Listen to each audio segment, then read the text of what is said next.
Of all the pieces Julie Moore crafts in her North Carolina studio, the most popular is definitely the party jar. But in this case, the guest of honor is inside the jar. I had one woman that was holding it, and oh, it's so pretty, it's beautiful, what do you put in here? And I said, well, actually, you put cremains in there, it's for ashes.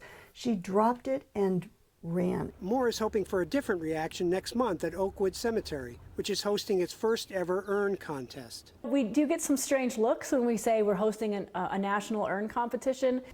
Cremations have tripled in the U.S. since 1985, now accounting for about 44% of all dispositions. That's expected to hit 55% in 10 years, as families become more transient and less tied to a particular place. At least 1 in 5 Americans have an urn in their house.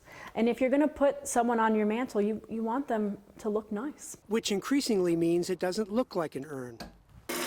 Jason Van Dyne believes in ashes to ashes, but first comes the dust, lots of dust.